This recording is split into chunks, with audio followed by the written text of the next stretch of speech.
Well, good evening, everybody, and welcome to the Irish column for the 29th of September 2024. My name is Paul Fitzsimons. I'm joined tonight with Anthony Casey. How are you doing, Anthony?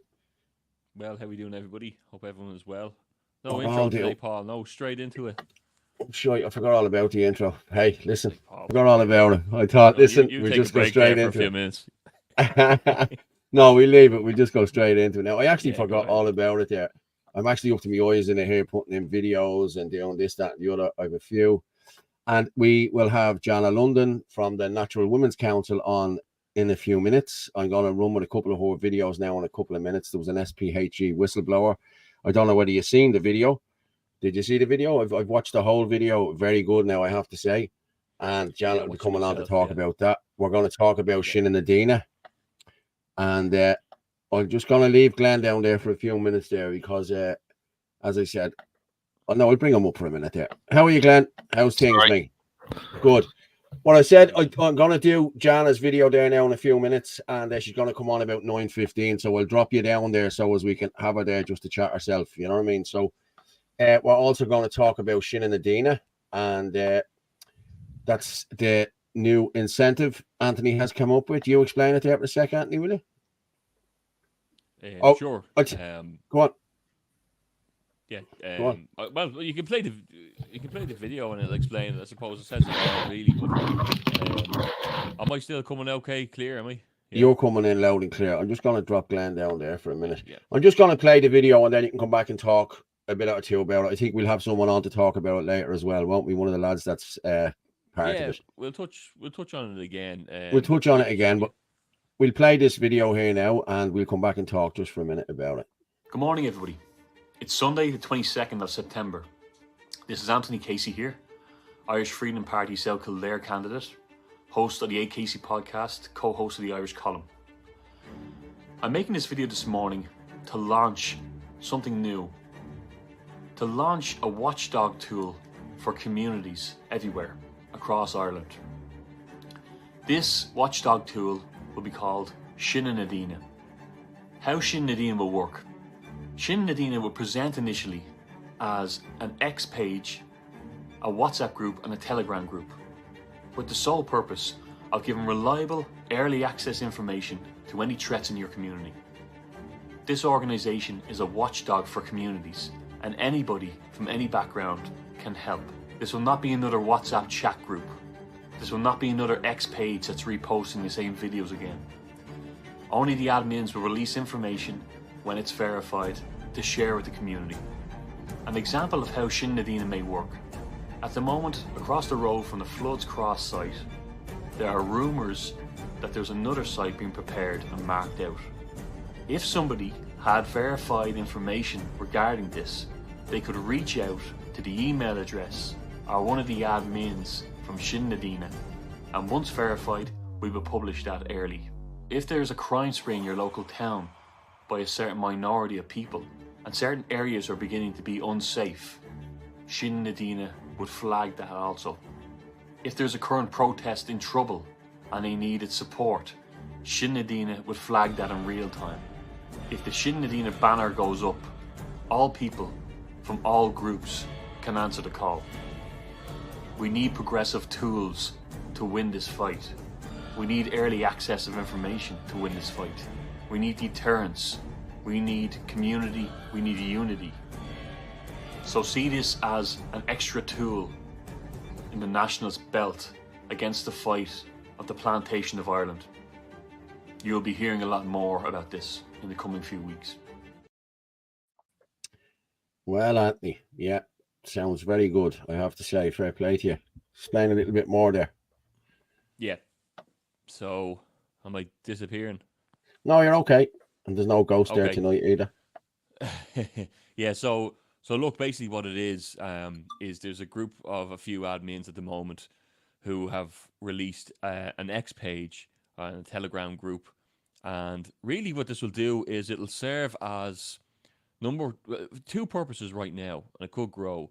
The first one would be that if there was, say, a whistleblower from a certain site, or if there was access, if someone was to verify information for us, or we would verify it, that certain amount of people were going into, say, Floods Cross tomorrow, then we would let people know in real time. So if everyone followed the X page, they would find out verified information, what's happening in their local community.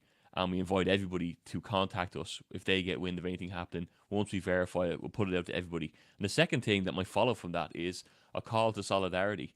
It's for everybody from any part of the country to arrive to, let's say there is, like we said, Coolock or Newtown Mount Kennedy are under pressure. The locals are out. They need people there to ensure them that they have their back. And this will be turning up. It doesn't matter what group you're from. There's no speeches. There's no payment fees. You're not joining a club. You're just being there for your community. It's a show of solidarity in numbers, without the bickering. Because unfortunately, there's a lot of bickering between national parties and between independents and between says no groups and hold the lines and all that kind of thing. But everybody can show up to these events, and that's what we need. Just need to bring back to the stock of Irish. It will also be something that hopefully will grow. I've put out a call for point men and point women, point people in different countries or counties. Hopefully 32 counties of Ireland will have point people in each one. So if something was going on there, everyone would know who to contact and when. So it organises a structure. People go in. And really it's to say, look, maybe there's 14 elderly people out protesting, our families, our concerned parents. Maybe 500 men can show up if they need to, and just show peaceful protest. We're here, we're watching, we're not happy. It may grow to 1,000 men might show up, but it's organised, and there's no symbols or no colours needed. No colours, really. no party affiliations, no anything like this. Everybody just joins up here for this Sinn and Adina, and we all get out and we help people on the ground.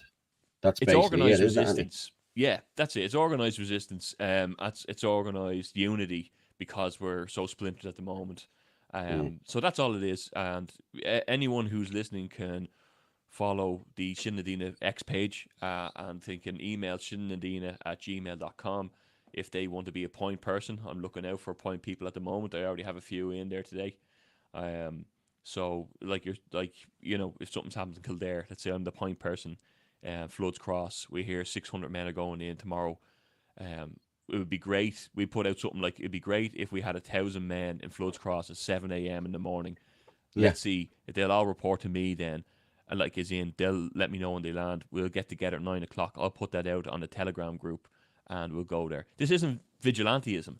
This is just turning up, showing how many people can we get together, because the power is in the people, and we need to just unite a bit better without the policies and without the separation. It's apolitical. It's not political. Yeah. But I will say on that front, I do have verified information that I will be breaking in the morning about a massive iPad centre being marked up, and I want to respect the person who gave me the information. This hasn't started. The whistleblower. Yet. Yeah, exactly. Yeah. So it shows how this could work, because while they're starting their stuff in the dead of night, we'll be putting the notice out there, and people can get down there and they'll know exactly what's happening. Because you turn up to these things, say, "Oh, I can see fencing going up. What's going on?"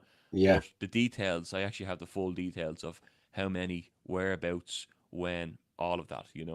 So you're saying like you'd have a point man in every area. Just say I was the point man for Coolock. Someone to contact me for Coolock, let me know. I'll let you know with verified information. Same for Newtown Mount Kennedy, same for everywhere. And then this would be information will be put out, and we could see, could we get a call to not a call to arms? Well, it is a call to arms, more or less. You know what I mean? But as I said, the point men don't have to be the ones who are. They could be local contacts, but they don't have to be the only ones who reach out. Anybody can reach out in Limerick. A lot of people anywhere can message me, but it needs to be verified. Exactly. Yeah. And all the point men be vetted too. They'll all go into province groups on Telegram, Ulster, Munster, Leinster, Connacht, and that's how we relay the information for it. Everybody will know from every part of the county. All point people will know when something's happening. So let's see how many people we can get going on it. There's a good bit of traction behind it already. So let's see you know, it's just another thing. Maybe it'll go nowhere. I don't think so though. I think that it has the potential to bring everyone together. They love to see us fighting. We know that, Paul. You know. Yeah. And you know, together we stand, united we fall. Sorry, the other way around. You know. Yeah. But United we stand. yeah, divided we fall. Yeah. You know. Yeah. But look, yeah, that's it in a nutshell. We'll It touch a is bit the- more on it later on then, Yeah. will we? We will. We'll move on here Yeah. now and we'll touch a bit on it later on because we hope to have a few of the lads on who are involved in it as Martin well. So is going to jump on too, and he's involved in it. Yeah. okay. Right. I'm going to just go with Jana Lunden. She is from Natural Women's Council. And I'm going to go with a video here of her talking to Eddie Hobbs about them removing core subjects from the schools. And then I'm going to move with, we've all seen the whistleblower video. I have just a 3-minute video there I'll show after that. And then we hope to have Jana on then after to talk to us for a few minutes. So we'll run with this one first. Are you saying it's spilling over now into the main subjects and that you have the option to opt out of learning those main subjects?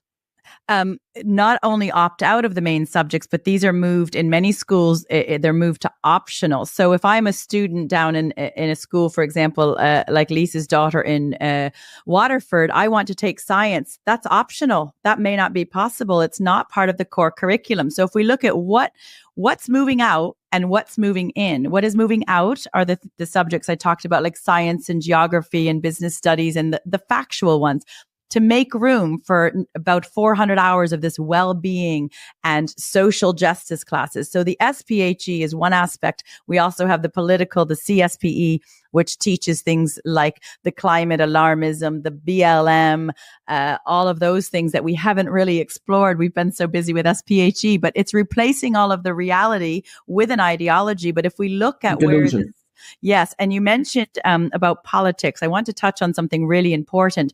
We did a recent whistleblower interview with a teacher who went through a course at DCU with a group of about 30 SPHE teachers. And the lecturer referenced Paulo Freire, which is a known Marxist, as to how to bring this into the classroom. And Paulo Freire believes that politics and education cannot and should not be separated. So this is clearly, if it's being taught to teachers to bring it into the classroom, it's bringing in a political agenda and a political ideology into academia. And that is no secret. Well, now, what I'm going to go with here now as well is the whistleblower that she was talking about here. I'm going to play, I think it's only, I've cut a few little bits out, you know what I mean, and added them together there. I couldn't go through the whole video. The video is 28 minutes long, but I'll just show a couple of these things from the SPHE whistleblower.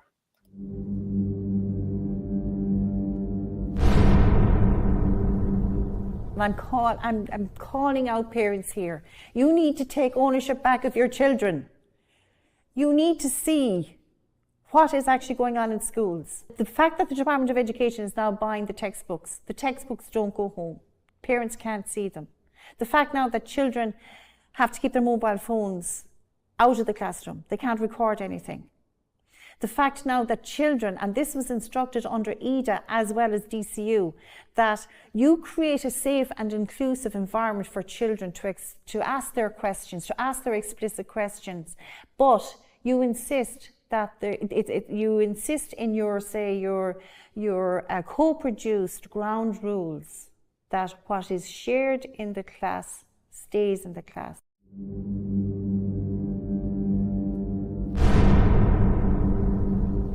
In another instance, we saw a sex map where we had heterosexual and homosexual couples engaging in anal sex, vaginal sex, oral sex, and carrying out other sexual activities with partners or on their own. We were shown research papers in the Padlet, one in particular by Kate Dawson. The research paper related to it's okay to watch porn.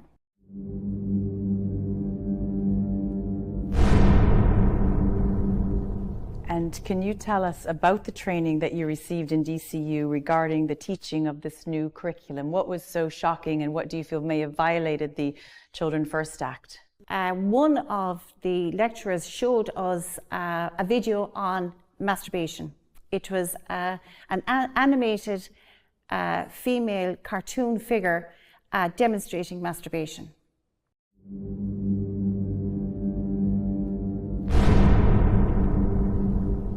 The definition for sexual activity in the SPHE curriculum is that it's the fondling, the kissing, and it's sexual intercourse in all its forms. So just to back up a minute, so if I understand it correctly, the teacher would give 30 different words to the age 12 to 15 class, such as the rimming and the fisting and the anal sex, and the class, those children would have to rate them sexual or intimate, those 30 different words that you shared with us. Isn't that just shocking?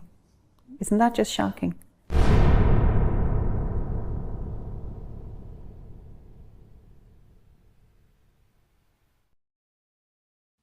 That's just like parents haven't got a clue what's going on in the classrooms. Sure, they haven't. I'm just going to present this here. It's I'm just going to share the screen here. This is the website we need to go on to. And what I will say is, you sign this petition. Okay, the petition, teachers whistleblower interview. Okay, you scroll down and you can see it there. Please sign our petition. You've just put in your email address, your name, and your email address. I'm not a robot, and you sign the petition. We need to get this petition up and running. There's a couple of thousand on it now already, but people need to actually sign the petition and bring about change. As I said, the kids are being taught this in school, and Jesus Christ, I have a 12-year-old daughter. You know what I mean? And it's disgraceful. Like, you know what I mean? What's going on? It's disgraceful. Yeah. It's crazy. Like, you'd never think it is, Paul. You know, they're clearly targeting the most vulnerable in society, you know. And it's a real call to like how evil whoever these people are you know, who are behind all this are. It's bizarre. I tell you what we do. Jana just texted me there. She's coming on now in a minute. We go with your school indoctrination one because that's a good one too. That sort of brings this all together. You know what I mean? So we'll run with this just for a second. How's it going, everyone? Anthony Casey here, South Kildare IFP general election candidate. Even though I live in South Kildare, my son goes to school in Carlow because we're on the border there. We live in McGaney.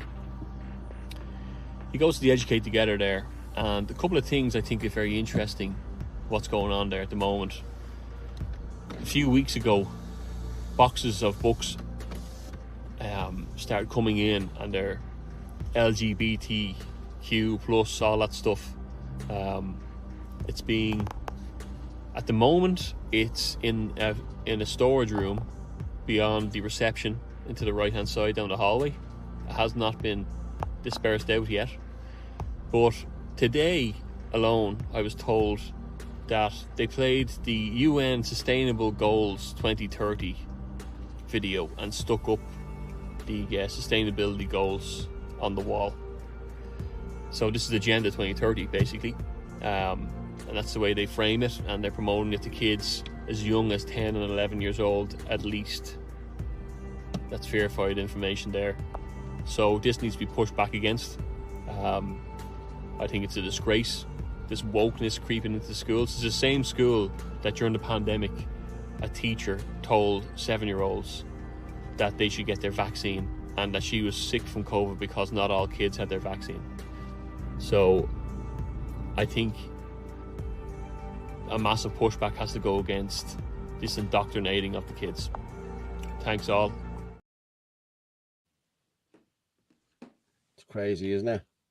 I put that link in for anyone. Yeah, I put it in myself. So did you. Yeah, very good. Yeah. Yeah.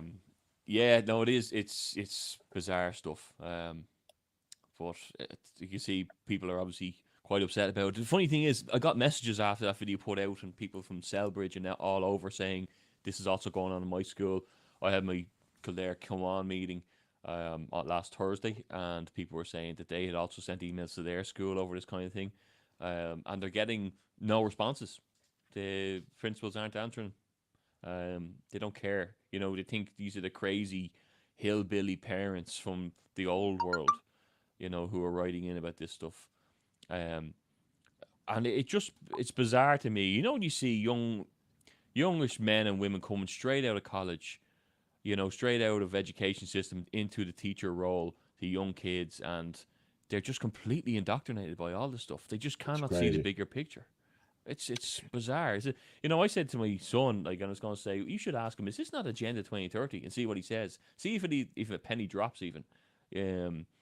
But anyway, like, people think it's all about saving the planet and cleaning up the ocean. Unfortunately, that's very, very naive and low resolution view of it all.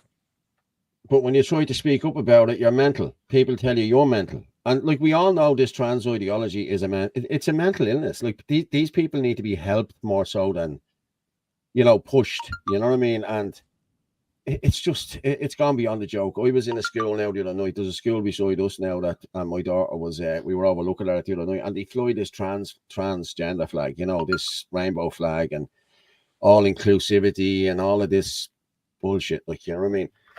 Like inclusivity, kids, like it is inclusive. You know what I mean? We are all inclusive. You know what I mean? But this is just as I said, it's an ideology. You know what I mean? That's what it is. I'm just going to send an email off here. Just bear with me. Yeah. Just open up email. Yeah, but go on. You know what I mean? It is. You know what I mean? It's an ideology. Go on. What were you going to say there? Look, no, it is. This is coming. This is the war's on now. The people don't realize. Everyone's sitting back watching Netflix, and sending their kids to school and hoping they have a healthy breakfast and lunch packed with them. That's not the bigger picture now. Like since 2020, these guys are rolling out what they have to do, and they're at the foot to the floor. So it's the same. I really think it's hard to talk to some people about it unless you know where it's coming from. And you hate going too deep with this stuff, but like the UN, that Agenda 2030 was signed in, was it 2 years ago with the EU and the UN? Like, it's all part of the push for transgenderism as well. Big Pharma has their hand now in the schools. In Canada, it's illegal not to, if you present with gender dysphoria, which apparently 80-something% of kids do have at some point in their life. If you present with that, it's illegal for them not to present and encourage the route of pharmaceuticals and hormone blockers, and eventually they're on the butcher block. Well, there you have. I don't know what the great rate is there. Exactly, but you have the Justice Minister's husband. I think he's a director in AbbVie, is it? And they're the one that make puberty blockers. So of course she's going to push this transgender and this hate speech law against transgenders and against this, that, and the other. I'm getting messages in there now from Mass PKMX. You're all about inclusivity, Paul. I am all about inclusivity. One is not mental illness, that sort of way. But yeah, I think a few people are already wide to him in the chat by the looks of it. They're all saying they don't even be, it's funny. I'd love to have the spare time to go on to, the Lefty Sinn Féin podcast for 3 hours every Sunday night and just, and just listen to what's going on. Just to not be heard or not be, seen. Bizarre. Anyway. Yeah. I'm going to bring Glenn up there for a minute. How are you, Glenn? How's things? All right, how's things? I'm well. I'm good. You were falling asleep there. Jana is just going to come on now in a minute. She's just having a problem there logging in. No, I was just checking the comments. I was just flying through the comments there. It looks like at them myself there. So, yeah. Leon Kavanagh just sent me a message. Hello, Papa Simons. Hello, Leon. How's things, buddy? I seen you at the protest yesterday. All went well, I see. So that's good. But all 50 of them, Paul, was it? What? All 50 of them. I think there's about 150 in there, like. Yeah. I know you're laughing at the way they said it, Yeah, but they said they posted that people were afraid to come out and that nobody cares about Coolock anymore. But lads, I'm going to be honest with you. The people at Coolock and surrounding areas are not going to stand there with people who brought that banner up to north. And that's the simple fact of the matter here. You know what I mean? It's not about that they don't care anymore or they're afraid of losing their jobs. Like the first night there, I was there. I called a protest and there was 2,000 people there. And Barry O'Kelly interviewed me at it. Never showed it in his show now, you know what I mean? Because everything I told him was the truth, you know what I mean? But I'm going to bring Martin up there for a sec as well. How are you, Martin? How's things? Can't hear you, Martin. Yeah, Mike on mute. I'm just saying, how are we all doing today? Yeah, we can hear you. But that's why people didn't show up yesterday. It wasn't because they were afraid or anything else. A lot of people just don't back what has happened there over the last few months. You know what I mean? There's a breakaway group that we have. I'll show it to you in a while there, but we have the injunction going. The Kulak says no. Original group have the injunction going. We're up on the 24th of this next month. Sorry, and we hope we can close that down. We hope we can stop that. You know what I mean? But we're doing it. Fair play, we're doing it the proper way. You know, the sort of way. We're doing it so as people don't have to stand outside Crown Paint. If we get that injunction, that's it. It's finished. The whole lot is finished. You know what I mean? Other people can take injunctions and everything. And listen. It's going well. It's going very good. We're flying there, people. We're up to 700 there now. So keep sharing this everywhere. And as I said, Jana will be on in a few minutes. She's just having a bit of trouble there with looking into this. So, did you watch them videos there, Martin and Glenn? What did you think of the indoctrination in the SPHE there, the whistleblower? Did you watch the videos? Yeah, I just think it's crazy. The one thing I'm not sure about, is it fully implemented or it's going to be? That's okay. Jana is ready to come up there. Lads, can I drop you down just for a minute? And I'll bring you back in a minute. Right. Cheers, boys. Hello, Jana. How are you? Good to have you on. I'm great. Can you hear me okay? We have bad weather and bad Wi-Fi. Excellent. Yeah, we can hear you there. We just nice to meet you, Jana. Nice to meet you. Sorry I got delayed. I've de-chromed my MacBook, so I had to reinstall Chrome here. So I don't use Mac now at all. I'm a laptop man, a Surface Pro man myself now. So yeah, I don't like the Macs. It's a whole different language. But I just played the video there. Well, a bit of the video. I don't know whether you've seen it, but so explain to us there what's going on here. You know what I mean? It's crazy what's going on in the schools, isn't it? It's absolutely crazy. And the sad thing is it's not new. We've been campaigning on this for nearly 2 years when we came across some really horrific library books and also books in the school curriculum. So we launched a campaign in last January 2023. And it's always been quite bad what's happening. And it keeps getting worse and worse as time goes on, as the government officials are pushing this relentlessly into schools. But where it really came to light is a teacher reached out to us to do the whistleblower interview from what she learned on a recent DCU course. So there were 34 teachers that were the first group of teachers on this course. They went on this year-long program from February 2023 to February 2024. And she decided to resign from her post as SPHE teacher and make the moral decision to come forward as a whistleblower to alert parents, teachers, principals, and public reps, everyone, as to what's happening. So the question we've been asked is this already in the schools? So I'm going to answer that in two different parts. So the stuff happening in schools is already bad. We've published a lot of podcasts on the books, the material, the content, the secrecy packs, all of that is already out there. For the 34 teachers that went through this course, once they're released and they graduated in April, they can take these teachings that they learned into the classroom. And another batch of teachers are going through it. If they haven't started already, it will be soon, and then another and another and another. So it is life. It is going out there. And what we saw Mary talk about, it is happening and will happen in the classroom if the schools and the teachers allow it. So there's a broad spectrum of teachers, some who absolutely oppose it and say, like Mary, I'm not teaching it. They stepped down. They are raising it. Another teacher wrote a letter to GRIPT, and that was published this past week about how teachers are feeling bullied into it. So, but if you have a teacher who really believes that children should be taught they're in the wrong body, or they should be taught these highly sexual adult fetishes, then that teacher will let it go and they will teach it. So it really depends on the teacher and depends on the head of that school with really how far it goes in the classroom. Jesus. As I said, I rang you the other day. I was on to you the other day because I was going over to a school that flies the rainbow flag, and you told me a few questions to ask them. Like, I didn't get a chance to talk to any teachers. It was just a student brought us around the school. So I didn't actually get a chance, and it's probably just as well because my partner was with me and the child, and she doesn't want me saying anything and making waves. But people think you're mad. People think you're off your head here, like, you know what I mean? But this whole transgender ideology has taken over the world. Never mind Ireland, like, you know what I mean? And it's been pushed really hard, you know. it's pushed really, really hard. And people always say, well, where is it coming from? I don't remember my local counselor, coming to my door talking about this going in schools. I don't remember my TD talking about it. And gosh, I know my TD, he coaches my local football team. He certainly wouldn't be allowing this. You are mad.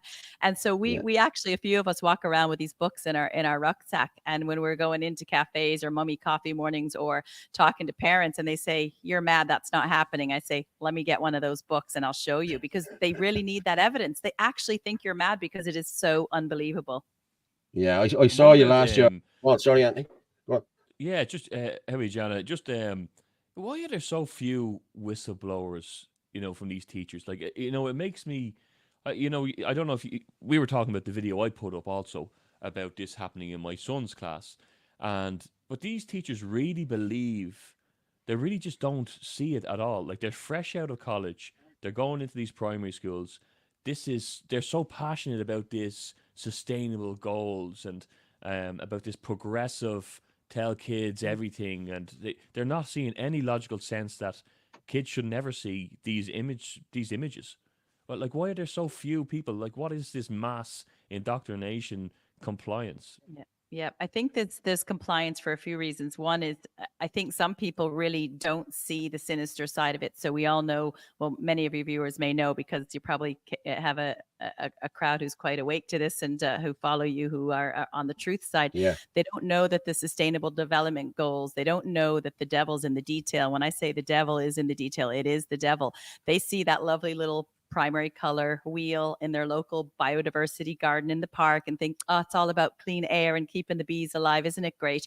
And they see all the politicians wearing the lapel and they think it's about sustainability and all of those lovely things. But when you look through the Sustainable Development Goals, they don't realize that this is where the open borders are coming from, the LGBTQ, the culling of the cows for the net zero climate alarmism, everything happening around us is all linked to the United Nations Sustainable Development Goals. And once people see the origin and the root of this evil and understand where it's coming from, a few eyes open and they say, wow, that makes sense. Because if you don't know where it's coming from, it makes no sense at all. So that's the first question: is people, why is there mass compliance? They think it's all colorful, it's packaged up, it's kind, it's inclusive, it's building allies, all those lovely flowery, glittery words that have been hijacked.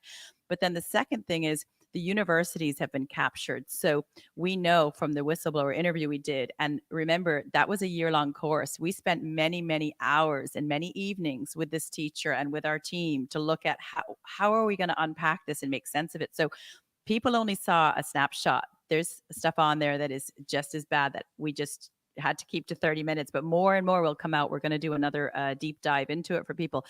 So the teachers, a lot of new teachers are woke.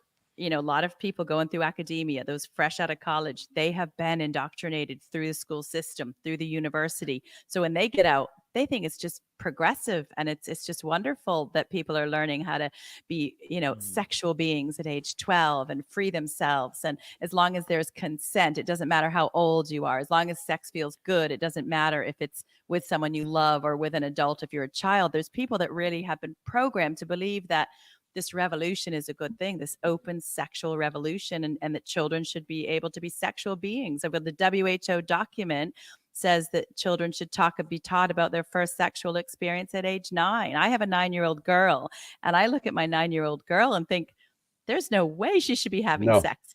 Who thinks that's right?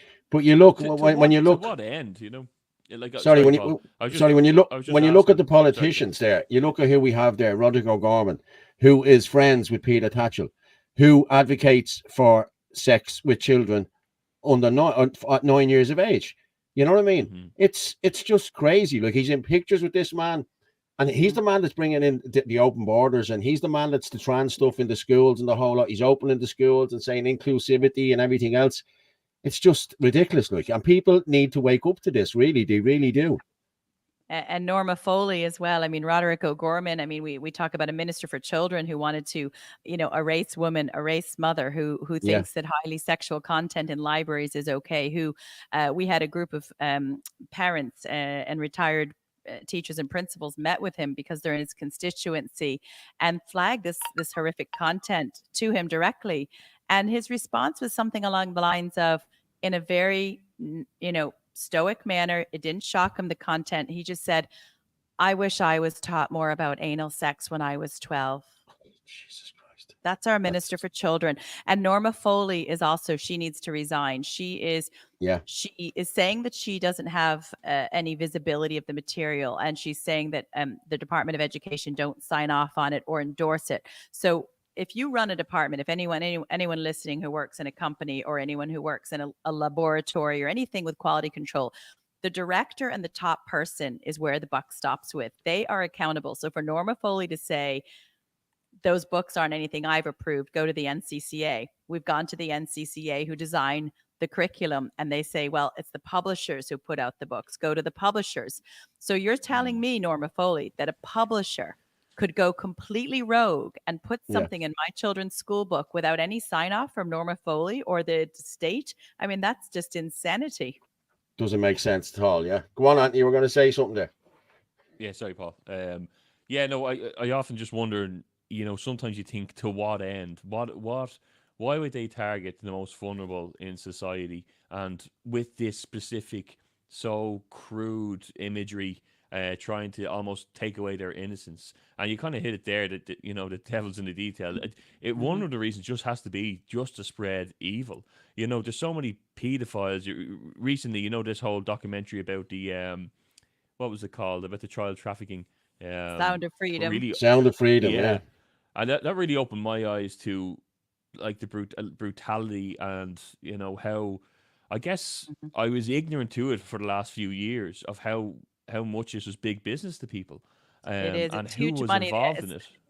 It's multi-millions, and someone explained to me, and I actually didn't watch Sound of Freedom. I think I'd be too traumatized myself. I didn't go there yet, but there's two things I have a comment on about that. I think that's going to be potentially, the globalists will use it as a problem reaction solution, and what they'll do is try to get kids, microchipped. I know it sounds crazy, but that could end up being what the solution is. And you look at, when I went to Minister Donnelly, it was a child protection event up in Greystones, and they were all talking about keeping kids safe online on their phones and making sure they don't see inappropriate content. And they put the fear of God into the parents in the audience. There were 600 people. They were saying kids are staying up all night. Kids are watching porn all night. Kids are suicidal when they're on their device. All this like horrific stats that as a parent, I would walk out going, I don't want my kids on screens. So I tested Donnelly and I said, well, I have a bag of books here. And I challenged him and said, if we're worried about what kids are seeing online, let's look at what they're seeing in the classroom, in libraries. And I even read from one of the books, which teaches children they can order puberty blockers and hormones on the internet, and pictures of how the child can inject their body with a needle. Yeah. And he shut the question down. That wasn't an appropriate question at a child protection event. So I went home on the ride home and I went, it's all figured out. This is what's happening. They scared the parents, that they've created the problem. The reaction is they want to keep kids safe on the phone. How are they going to do that? Digital ID. Because the next day, Regina Doherty was over in Brussels speaking about the same thing, keeping kids safe online, making sure there's no misinformation, making sure kids are safe, Same thing Donnelly talked about 24 hours before. So we can expect to see more of these ministers saying that it's all about safety. It's all about protection. But the end result is that digital ID. They'll start with the kids by fear-mongering the parents. And then guess who else will need the digital ID? We saw Micheál Martin sign up Ireland to that pact, which is quite terrifying. Yeah. It's crazy. It is. And, you can see that digital ID, they're talking about that since 2020 when COVID rolled out. And Melissa Kumia, I think that's how you pronounce her surname. Melissa Chimay, she's brilliant. Oh, Yeah. Chimay, is it? Okay. Well, she spoke about that very early on. And a lot of people were kind of like I remember, my nana telling me this stuff 10 years ago, that they're going to try and do this one world government, UN. And really, behind the UN then as well, and the WEF of these millionaires funded by Bill Gates and all this, who also funds, we were saying, the WHO, and their marketing, they're trying to roll out in Western society what they're seeing in China, with this digital ID and the social credit system, and it's scary because it seems like that they've really put the pedal to the metal on this one. I believe there's colleges also rolling out this sustainability goals. this week as well. Am I losing everybody? Can you still hear me? No, yeah, we can still hear you. You've got your video's just gone off there for a second. Oh, you're back. You're back. You're back. Go on. Gone again. You're just freezing up there. But yeah, it's been rolled out by the UN, as you said, agenda. Sorry, 2030 and the whole lot. It's really gone ridiculous. Like, and parents need to wake up to this, you know. And I have to say that whistleblower, I done a bigger video, but it was 12 minutes long, and to try and keep people on the show here for 12 minutes watching the video is a bit much, so I cut it down to a few other things, you know what I mean? So yeah. Oh yeah, and it was brilliant, I have to say. And I'm going to share that screen again there, just so as people can see it, you know, that there it is there. We only have small following so far. Natural Women's Council on our Twitter is a small account, and our YouTube is quite small, but we've had about 300,000 views on that, just on our tiny little YouTube, and our Twitter channels about 300,000 views, and other people have shared it in WhatsApp, Facebook, Insta, TikTok. So I'd say it's probably close to 1 million. But I suppose what we need people to do is take action. It's wonderful to watch a video and sit there and go, I'm really angry, this has to stop, it's horrible. But until people take action, nothing's going to happen at all. So what we created is we had a couple teachers on our group helped us write the petition. So sign that petition. It takes just a second to sign it. And then the other thing is we have a letter that we have typed up highlighting some of the concerns. All people have to do is copy the letter, paste it in an email. We've even provided those email addresses to the likes of Foley, NCCA, and the Children's Ombudsman, and then everyone can copy their own TD or their own local newspaper or all their friends and neighbors, whoever they wish. But I mean, the petition is done, the letter's done. Take 5 minutes and fire it off, because I want to walk into that doll, into the petition committee in the Oireachtas and say, here's 50,000 people who oppose this. It's not happening. Well, there it is there at the Natural Women's Council petition. It's naturalwomen'scouncil.ie/petition. We put it into the comments there already. You just go in, please sign, watch the video. The video is amazing.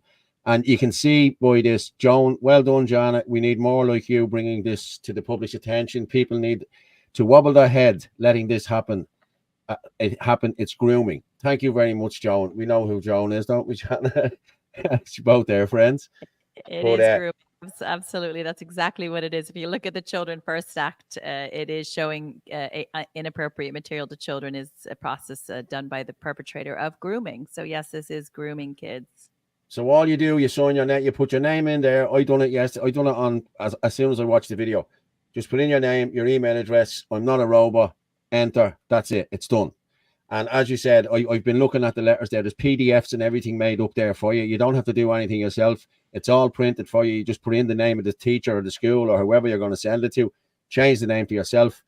And I have to say, you've done great work on this. Fair play to you. Yeah, it's the hill most of us are going to die on. When they come after the kids, that's where really it stops. You know, I'm a mom of 2 small kids, and I'm not going to let anybody come after my kids. I saw a meme the other day that said, "Mama bear" is just a nice way of saying if you mess with a mother, they're going to gut you from the inside. And if anybody comes near my kids, I'll turn into that mama bear, and they will be gutted. Well, I'm the same. I'm a papa bear, and I've 3. I've 12, 10, and 8. And I'm going to be honest, I remember being in school when I was their age, and they were teaching us sex education, and they talking about breasts, and it was like everyone looked at each other, oh, breast, boobies, you know, it was really funny, you know what I mean? It was, but let kids be kids. Don't be pumping this down kids' throat. Like my 2 girls have phones, they're on Snapchat.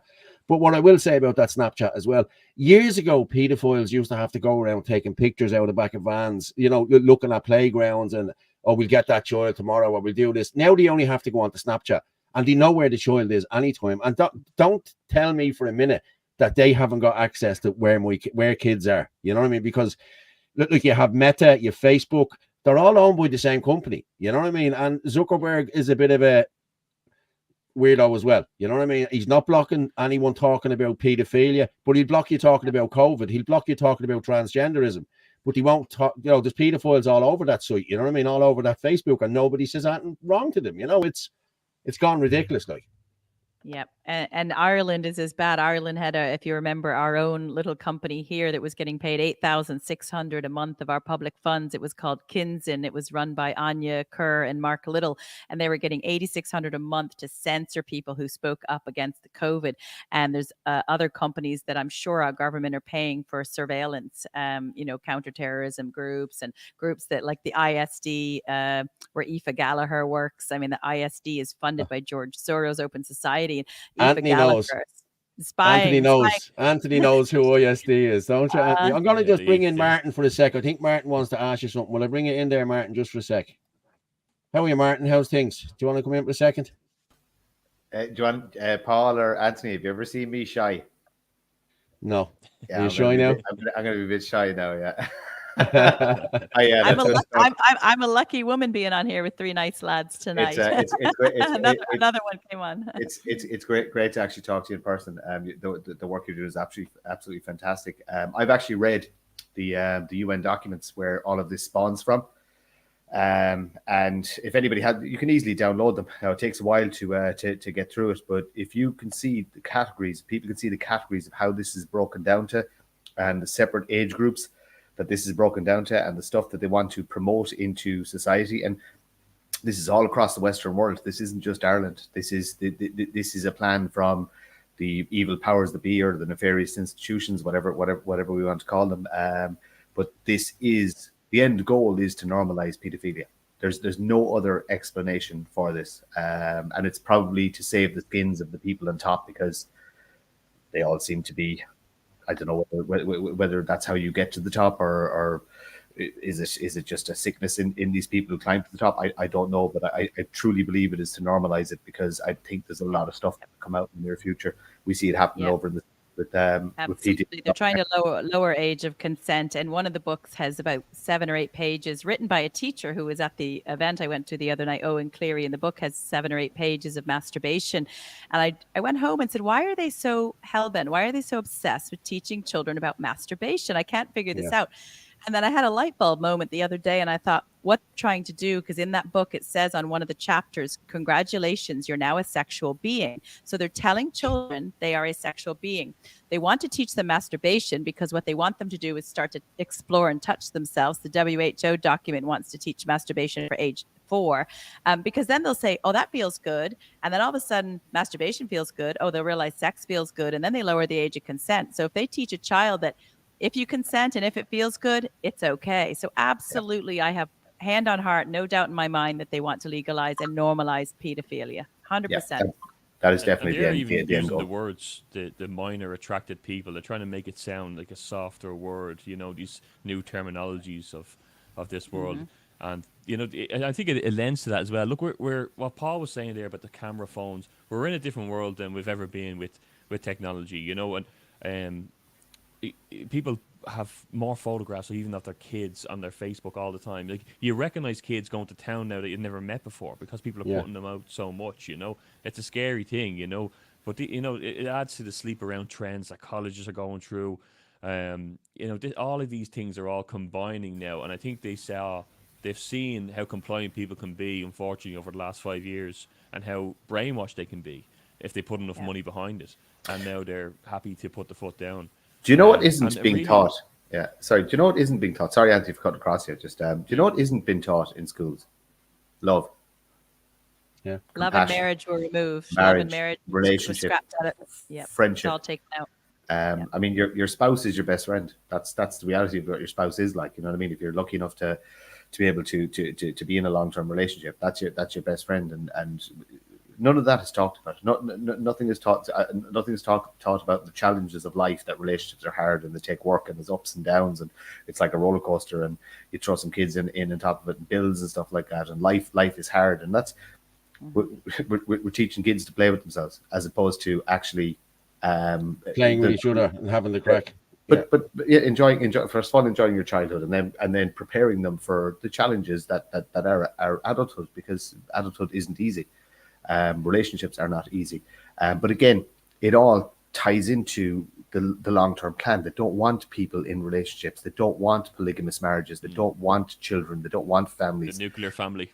This is again, it's all part of the end goal. They want individual units, economic units that are easy to control, that will breed when they're told to breed, not breed when they're told to. And at the end of the day, by our own government now, get into the suicide machine at the end of your life when you're no longer an economic unit.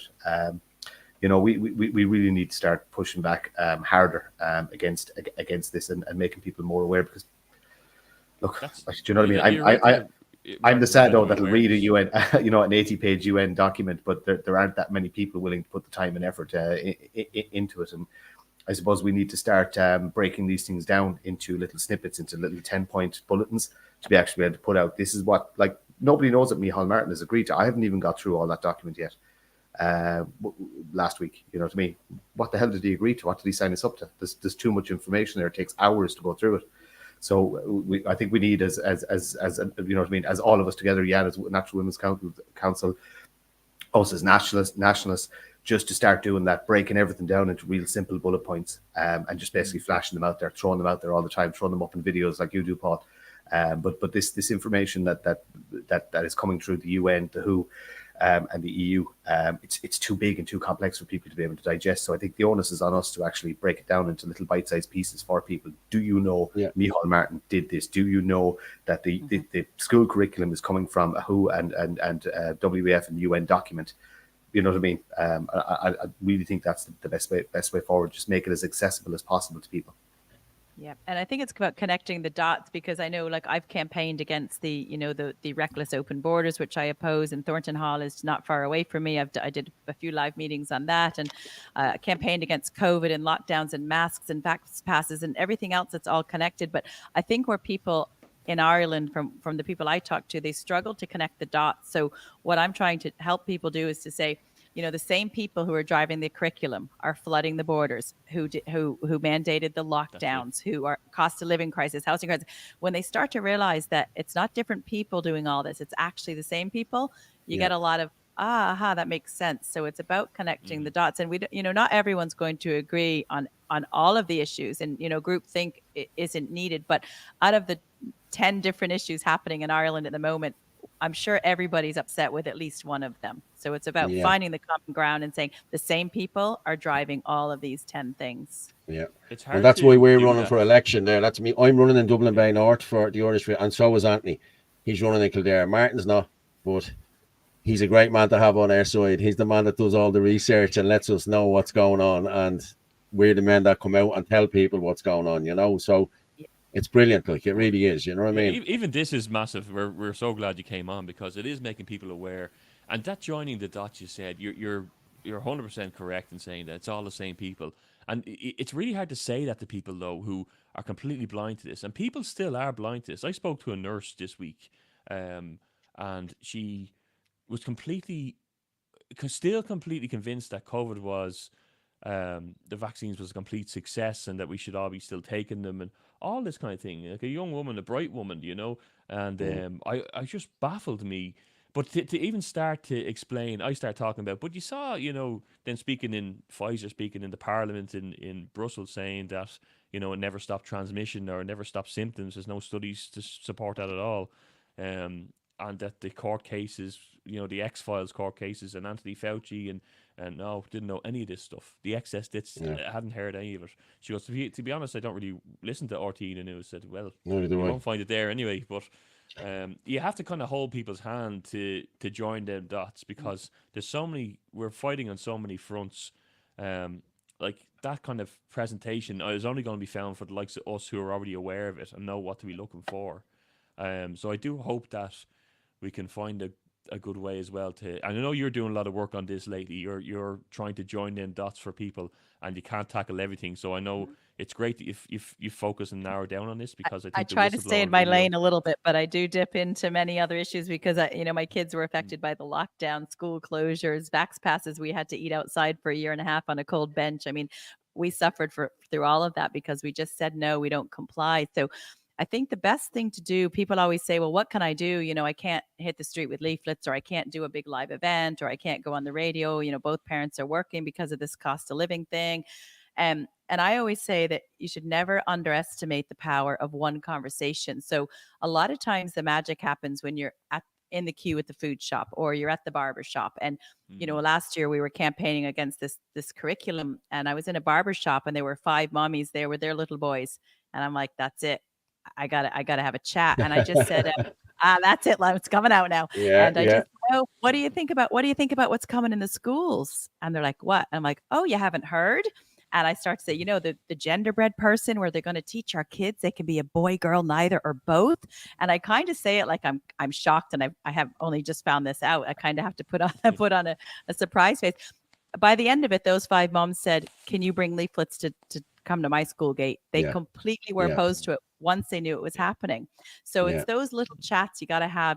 This is what the hard left do. They mobilize, and they government pay people to go and infiltrate different villages, cafes, to talk to people, to try to persuade them to stay away from the far right bogeymen. So we have to play them at their own game and have those logical, sensible, factual conversations with people everywhere we go. And that will spread it as quick as a big event, which these days everybody's tired. Protests aren't getting the crowds. So, you might get 100 people to a protest, but if you can talk to 10 mommies that week, those 10 mommies are going to talk to 10 more and 10 more. And that's where the magic will happen. There's 10 people after signing the thing there in the chat there. I've just got up, sign. So that's 10 in the last few minutes. So keep signing, people. If everybody Go on. here did it. Yeah, if everyone here did it, and 10,000 if so they far. shared it. You have 10,000 so far. Brilliant. I'm looking, That's my brilliant. emails are showing 10,000 new emails. And since I don't have many people emailing me other than you've got another signature, I'm looking at my box now. I don't know when I'm going to hand it into the doll. I suppose I don't know if I need to get 10 or 20 or 30. I have to figure that out. I've never actually handed in a petition before. I only learned recently there is a petition committee in the Oireachtas. So I'll just make a phone call to that chair and say, how many signatures do you want before you can stop this? Yeah. Listen, I know you've had it. Go on. Sorry, Anthony, go on. I was going to say as well, I think that, also, I like I said, after I did my own little video on it, someone messaged me from a few people messaged me from different schools or parents from different parts of Ireland and talked to me about the emails they sent in. And they're all worried that they were the only parents doing this because people are afraid to talk about it and they're afraid to put themselves forward and be that crazy person or whatever. I do think also, I think Sinn Nadina can help out this kind of thing also. If something was happening in a school and concerned parents were gathering, that could share out as well. Look, anyone who's opposed to this is exactly what's going on in this school, in this certain location. But I think a few concerned parents are going to gather Friday evening at whatever time there. I think any tool that we can to rotate it and spread the word. And like you said, once these people hear what's actually going on inside the curriculums, they'll change their mind very quickly. Yeah. And people are scared of being othered. And, I have lived in my village now for 3 years, and we're the new kids in town. And once people started seeing the RTE primetime documentary about me doing protest, or once they saw the news article that the doll had me up on their big screen saying that I'm linked to burning down buildings. I mean, the mothers see me coming with a match and they probably run 20 miles. So we're definitely at my school. They probably think I'm a little mad because the media has vilified us all. The media has mischaracterized and vilified all of us. And so people get that in their brains. But once you have those one-to-one chats, it's amazing to see that there's a silent majority out there. But the only way that this will stop is if the silent majority starts to stop being silent and speak up and stand with us, not let us be the lone wolves who end up looking a bit mad because we don't want our boys to chop off their private parts and take hormones at age 12. Yeah. And I'll just say it again, sign the petition there, the Natural Women's Council, not the new Women's Council, like the women now that have penises and beards, not that one, the Natural Women's Council. And Jana, listen, thank you very much for coming on this evening. Fair play. The information is brilliant. I think it's it's amazing. You're a great person for standing up and doing it. It's not an easy thing to do because you do get people that throw stones back at you and call you all sorts of names. So I highly applaud you, and I will share everything that you put out, and I hope everybody shares the petition today as well. We will all share, and I know you've I was Go going on. to say best of luck to everyone in the general election. We need to get the people who are driving this and people who are selling this country off to the United Nations and all the unelected bureaucrats. We need fresh blood in there. We need to get the country back for our children, or this is going to be one lost generation. So best of luck with your campaigns as well. Thank you, Jana. I know you've been busy all week with the whistleblower and the whole lot, so we will let you go off. Thank you very much. Put my pajamas back on.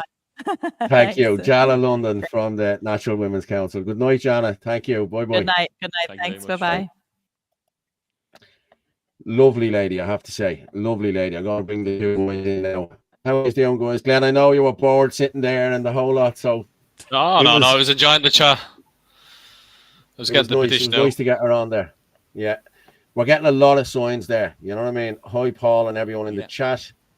Thank you, Jana. Yeah. It's. I have to say, she's a great woman. I've met her once or twice. I met her at the funeral actually last week, at Jeff's funeral. You know what I mean? So did Daoine meet her last week as well, I think, for the first time. And it's just great what she's doing. Like Gavin done a thing last year. We were out in Swords as well, out in one of the libraries. And like as I said, she's just brilliant. And she's the mother of two young kids. You know, what I can't understand is how can the children's minister not have children?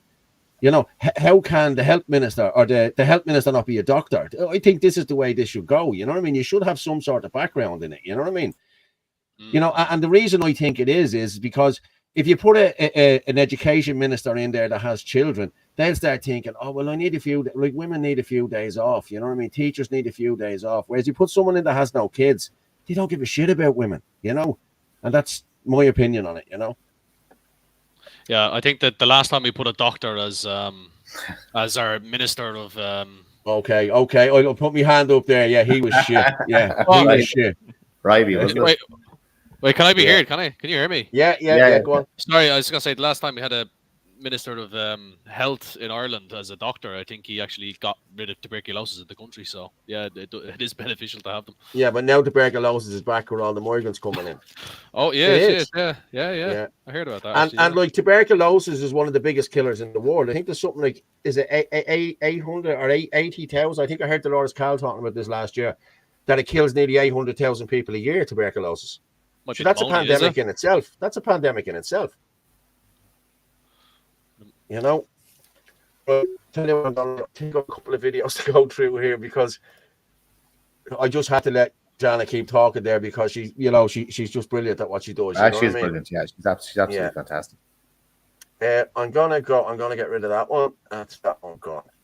Like we done Shin and the Dina. We done that one. Okay, we'll go with the Norma Foley one here being asked about transgenderism. Okay. Minister, the National Council for Curriculum and Assessment, which you oversee, encourages all Irish teachers to introduce themselves to students using their gender pronouns. Specifically, it gives the example of telling the class, my name is Miss Murphy and my pronouns are she, her. It also tells teachers not to use the phrases like boys and girls or mums and dads, because this might exclude transgender or non-binary children. So do you believe that this is necessary? For example, is the phrase boys and girls in some way exclusionary or offensive, for example?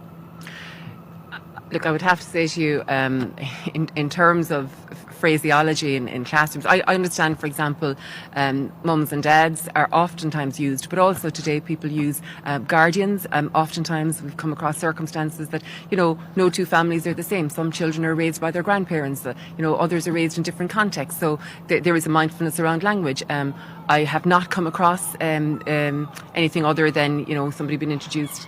For example, I know in some schools they choose for the teachers to be introduced by their first name, whether it's Mary or Mark or whatever the name happens to be, or Mr. X or Mr. Y or Miss X or Miss Y or whatever the case might be.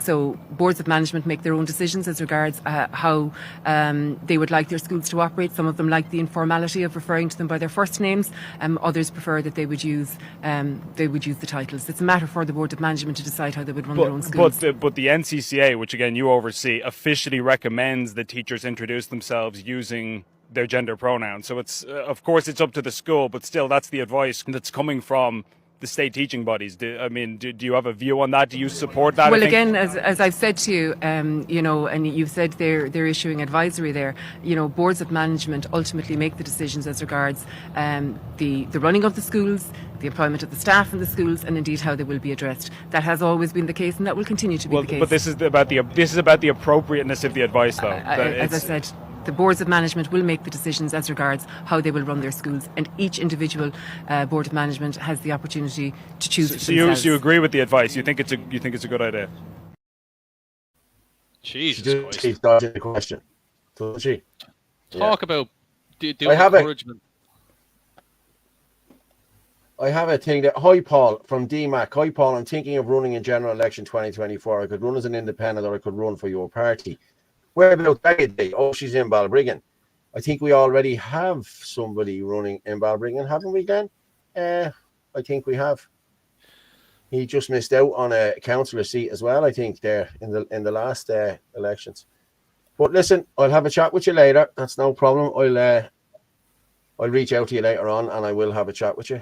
And Norma Foley has to go. There we go. And here we have Matt coming back in again. Jesus, I leave for ages and rejoin, and you're still on about trans people. Drop the neurotic obsession. Get over it. I'll tell you why Matt left, because Jana was telling the truth about what's going on, and poor old Matt couldn't handle the truth. You can handle the truth, Matt. Yeah. But yeah, you put that up again there, Anthony, at the Natural Women's Council.ie. Yeah, just because it keeps going up. I can't pin it, so I'm just going to keep sharing it now and again, so people can see it, you know. Cheers, Mr. Casey. Yeah, look. What about Enoch Burke? What about Enoch Burke? Well, I tell you, I meant to say that to Jana while she was there. This Enoch Burke thing, she explained it to me in a nutshell the other day. You know what I mean? They went after Enoch Burke. Like the family, the child that was supposed to have actually done this, the family didn't even know who that child was until the court case. So they went after him in order to stop other teachers from speaking out against it. That's exactly what they did. And that man's in prison now, nearly 400 odd days.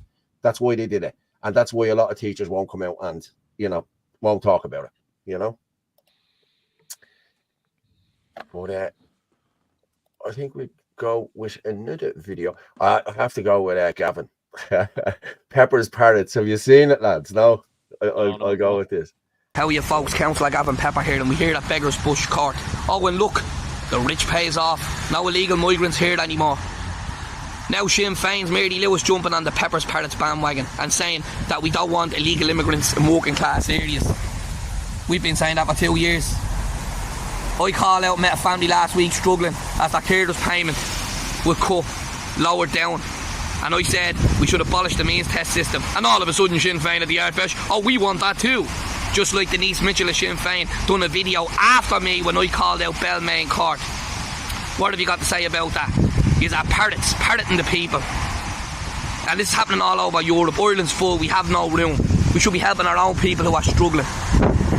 Our own people, our own homeless people, our own pensioners, not your one-off payments. We should be encouraging Irish people to have kids, but they can't afford it because the price of rent, gas, ESB, shopping and to buy a house in this country is through the roof. But no, use pro-open borders and Sinn Féin people before profit and the Social Democrats think that we can just give out everything when we don't have it. That's the reality of it. It's trying to look after our people. And then you have Jeremy Dixon, Mr. on the radio, clown, calling me out when I'm talking about Niall Colgan. Where were you there, Jeremy? You never mentioned that when I went up and called out Judge Nolan for letting Colgan off. I call out all criminals, but the fact is when a foreign criminal commits crimes, you're tight-lipped and you don't want to talk about it. You still want to talk about the Thatcher cartel. Peter Thatcher, an activist who wants to lower the age of consent to 9 years of age. He's in photographs with Justin McAleese of Fianna Fáil, Martin Conway of Fine Gael, Fintan Warfield, who's Sinn Féin, Dottie the Draft Dodgers #1 boy, in photographs with them. And when I call it out, you don't want to talk about it. You don't want to talk about the pedophilia that's going on in the country. You don't want to talk about the Jossie problem. You don't want to talk about any of that, what they're teaching the kids in schools. But when we call it out, we're calling names. The fact is, you're all Pepper's Parrots jumping on the bandwagon for the vote, because that's all you are. You don't care about the working class. You never did. He's fucking brilliant, isn't he? There's no Excuse me, holding him French. down. No, he doesn't care. And everything he says is bang on the money. I sent him a link there if he wanted to come on, but I sent it to him earlier. He's probably busy with the kids the whole lot. But what I'm going to say to you is I released a video here on Friday. I don't know whether any has seen it, about a black taxi driver pulled out a knife in the airport to a white taxi driver and told him he was going to cut his throat and kill his family. For it was a row of affairs or something like that. Your man stopped in front of him, got out to have a hit and miss, and your man pulled around him and was heading up onto the ramp, and your man flew after he was finished doing his toilet, whatever, flew up, blocked your man in, jumped out with the knife, and whatever. The police were called, okay? He went up and got fares off the ramp, driving out of the airport. He was caught by the police and airport police and brought away, and we were told he was arrested and charged. It turns out today, I'm at getting word that he wasn't charged, that he told the guards he was using the knife to cut fruit. And he's back on the ramp this evening or today sometime. Now, like, seriously, me as a white man, as an Irish man, got stopped with a penknife in my bag for cutting down posters. And I told the guards what it was for, and I was still arrested, and I'm up on weapons charges now, according to the Sunday World. Yet this man can go back up and work in the airport. I don't think the taxi drivers in the airport are going to have this. I'd say there's going to be murder over this. So that's just an update on what I posted on Friday. So there you have it. Anyone else? Yeah, it's bizarre stuff, cutting fruit. Like, you know, like you really... It's a two-tier justice system. We all know we have a two-tier justice system. Yeah, look, the woke ideology has captured every institution, whether it be judicial, government, education. Look, it has to be rooted out. We have to treat it like a parasite. You know what I mean? And there is a treatment for it. We're part of the treatment, but it's going to take a long time to root it out. I think from a political point of view, when we get into government, we need to have a serious look at the relationship between government and the judiciary, because they're supposed to be, according to our constitution, they're supposed to be completely separate, but we all know they're not. So we actually have to come up with a mechanism to completely separate the judiciary from politics and from public opinion and from social media, etc., etc. You know what I mean? The justice is supposed to be blind. You know what I mean? It's you go in front of a jury of your peers, and somebody argues for you, somebody argues against you, and the jury of your peers should make the decision. That's how it's supposed to work. But we don't have that system at the minute. We have judges that are literally sort of making it up as it goes, and whatever way the media is swinging extremely to the left at the moment, the judiciary seems to be swinging the same way. So it's probably something we need to have as an IFP party, we need to have a serious conversation about and start working on a policy that addresses how we split government from judiciary and make them completely independent of each other, to the point where the judiciary can actually hold the government to account. Because our current setup, the judiciary cannot hold the Irish government to account for failing in their duties. So if there's any legal experts watching or listening, we'd love to have your advice. But it's something we need to look at. Like I'll give you. There's a good example of it. The guy recently was he from Galway about the TV license? Yeah. So he's going to get the book thrown at him. You know, you've likes of Sean Meehan in his cabin in Tipperary. There's another couple in Dublin with a mobile dwelling that they're trying to protect. Yet that building, that housing estate in Wicklow is still standing, isn't it? Yeah. So there is a two-tier system. You have rapists and sexual abusers walking free with suspended sentences, and you have people on much more minor charges getting the book thrown at 6 and 12 months. Look, Enoch Burke is a prime example of it. You know what I mean? He's taken an ideological stand, and you didn't have to put him in prison. You could have hit him with fines or something like that. You know what I mean? Yeah. But the government tried to make an example of him, and of course they did. It backfired massively. Backfired absolutely massively. I'm just going to put that up there. Jana, put up there. Thanks for having me on and sharing our information. We will stop this with a lot of angry parents stand up. We've already won. The wokeness is not real. A house built on quicksand, and she's right. Yeah.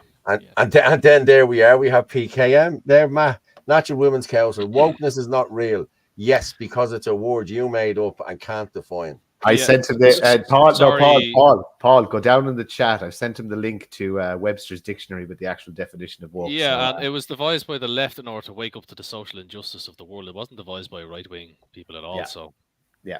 We're using the word that they devised. So yeah, it's in Webster's as well. So I hope he checks the link now and has a good read. I'm gonna just they say we don't report on crime on here. It's only crime from migrants. So I'm gonna run with this one here now. Look, 8 men charged over alleged false imprisonment and torture of a woman in a Dublin flat.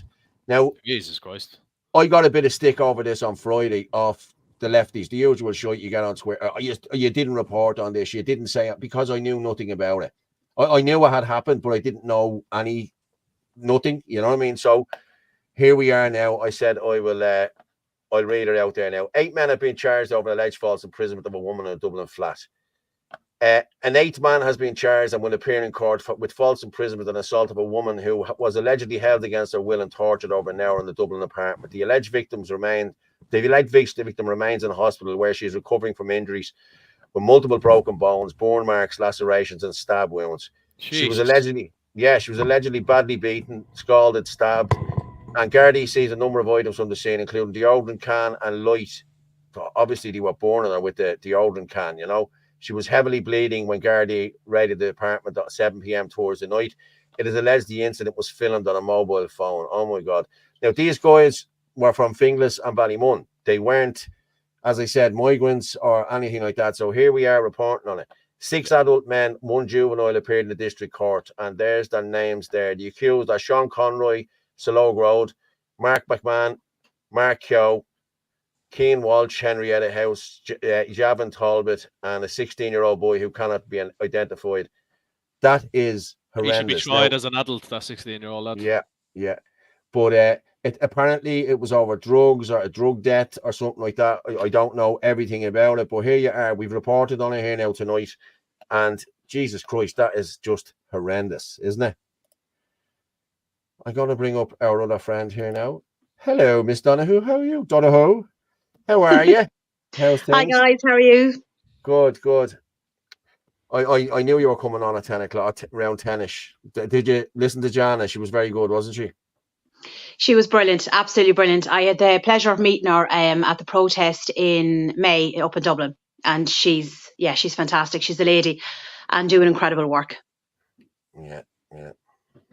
I don't know if I was saying this before, but I actually knew about what was coming up in the curriculum from last year. I got a leaflet through my door. I don't know who was delivering them, but I knew about what was coming up. So I emailed the school and I let them know that my daughter wasn't going to be doing the 6-week course, because that's all it was a 6-week part of the course.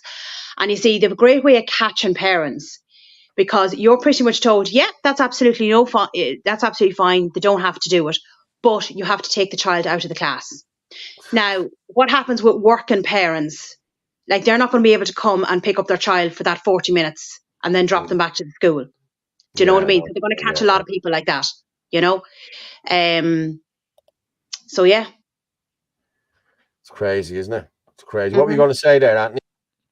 Yeah, sorry. Someone messaged me during the week and asked me would I help them out by giving a call out here. Do we remember the girl Lauren from Dundalk who was in the taxi recently? Just when you're talking about taxis and you're talking about that kind of thing. So I think she's been in a hostel with migrants, and she's been promised a home and it's not been happening. She's just a severely autistic son, and she's just really, it's setting him back massively, and she really could do with a help out to anyone who is in Dundalk or can give a help out, or anywhere, even in, I think she actually, if it was Dublin, it would suit them even better.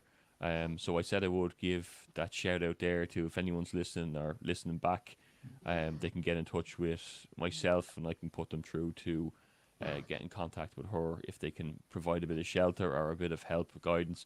And likewise as well, I'm going to check in myself on her over the next few weeks and see if there's any improvement, because it doesn't sound like a nice place to be, and she's already been through the worst of experiences. So Anyway, that's hopefully someone will pick that up and let me know. Okay, I'm just going to go with the Kulak Says No protest yesterday. Me and you touched on it earlier. And I'm just going to, it's only a minute and a half long there. It's only a couple of seconds long. But and then they had the burning of the banner. I'll show you this, what happened. This is just, watch this now.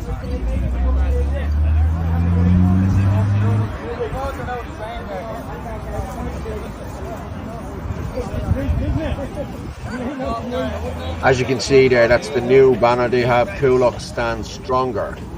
Same people that have been involved in everything, but they have a new banner. Who that is there, we don't need to mention his name. That was that. As I said, that's the new banner. Okay, and here's their old banner.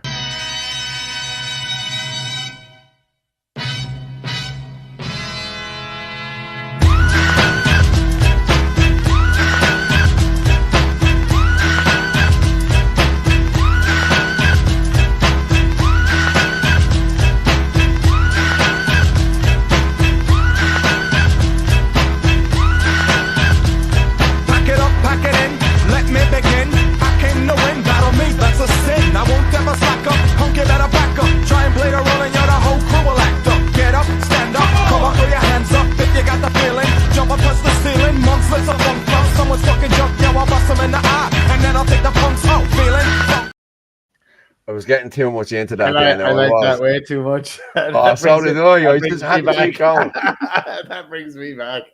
But as I said earlier, Glenn's too young for all that. Yeah, I'm sure Glenn has bobbed to that. I'm sure he has.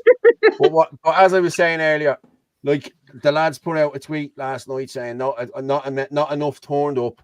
But as I said earlier, the same people that were involved in that banner going up to Dundee, up the north, and as I said, the people of Kulak, the people of Kulak, the old people and everything else, they want nothing to do with what's going on there. You know what I mean? And this new banner, Kulak Stand Stronger, I don't know whether it'll make much difference. Like, you know what I mean? But it's a nice banner, I have to say. It's a brand issue. Okay, so the simple fact of the matter is that we have to look at this from a kind of a marketing point of view. Every one of the Says No groups are selling a brand. They're selling. We want to stand up for our community. We want you to get involved, etc., etc. Unfortunately, that brand was tarnished by people who probably do not understand the history of the Troubles. I genuinely believe it was naivety. I don't think I think so too. Yeah, they just don't understand the history of the Troubles and people who've lived through that experience. Now, I don't understand the history of the Troubles because I didn't live through that experience either. You know what I mean? I was down in the south of Ireland. It didn't affect me. Bar, I may have known of places where there was. I just remember a quick childhood story of a van with bullet holes being hid in a shed near to where I lived. That may have been involved in something up the country, but it never touched my life. So I don't understand it. These people made a mistake. The brand got tarnished. The movement has been rebranded. Fair play to them. Simple as that. Yeah, fair play to them. Fair play, yeah. But yeah, exactly. And the new banner they have there is the wall that I helped paint. I helped paint that Kulak Says No wall. And thanks, lads, for rebranding. You know? You had to get that one in there, Paul, didn't you? I did have to get that one in. Advertising a few Nixers. It wasn't even a Nixer. It was what's his name? Daoine Ivor. You know, Andy Quirk. It was Andy Quirk organised it. And I was there. I went up. I done the orange bit. I got up there late. They had the green and the white on. I done the orange bit. And then I met him. Should have said that. Should have said that. He did the orange bit. I did the orange bit, yeah. But and then I met him. I actually met him then the following week, about 4 days. Yeah, about the 4 days after, I had to collect flags off him because he has given all the flags that go on all them bridges. All the Says No groups get sent out these flags. I think it's 20 flags each. And I went to meet him to collect 20 or 30 flags. And I said, Jesus, you're a big fella. You know what I mean? He's a big, good-looking fella now. I have to say, he's very good-looking. You know, he said, sure, I was talking to you on Wednesday. I said, where? He said, that was me with the cap on. And I thought, oh, happy days. I didn't even realize it was him, like, you know what I mean? But, yeah, it all worked out well in the end, you know. But somebody keeps on, we won't talk about it for a few minutes. We'll talk about it again in a few minutes. Let me see. James Bond. Does the government understand that North? We all have the same enemy. Okay, don't understand the issue with the North. We all have the same enemy, our governments. Okay, I get that. I do get that. But the way it was handled, I don't think was very appropriate. You know what I mean? If they had went up without the Kulak says no banner, I don't think the people at Kulak would have been really upset. You know what I mean? It would have been just 5 people or 6 people that went up. But the fact that they brought the banner with them, and it's been like, we're all tarnished now because of that. Like, I'm still getting stick because of that. Oh, you and your loyalist mates, Fitzy. I had nothing got to do with that. I knew nothing about that until I seen that on the live. I thought, oh my God, why did they do that? And then we had a meeting on the Wednesday, and they explained why they brought her up and who sanctioned it to go up and the whole lot. So, yeah, but Paul, you have to remember where the stick is coming from, right? You're more than likely getting stick from shinners, right? These are the same shinners who quite happily take money from Westminster on a regular basis. They're leaders. There's a wonderful picture of Mary Lou and the other one with King Charles. Actually, I sent somebody a picture today just saying I'm sure Charles is fucking grabbing Mary Lou by the arse in the picture, the way she's smiling. I'm sorry, Sinn Féin are hypocrites. So if they're coming after you because 4 people who live roughly within fucking a 15-mile radius of where you live went to the north and marched with people that didn't know, and they're coming after you. These people take the fucking king's shilling, right? Shilling, yeah. So and like I said, I'll just, any shitter wants to come at me, I have mountains of information on your finances. Not shinners. It's not just the shinners here now on this one. Like, I've been talking to people from Kulak.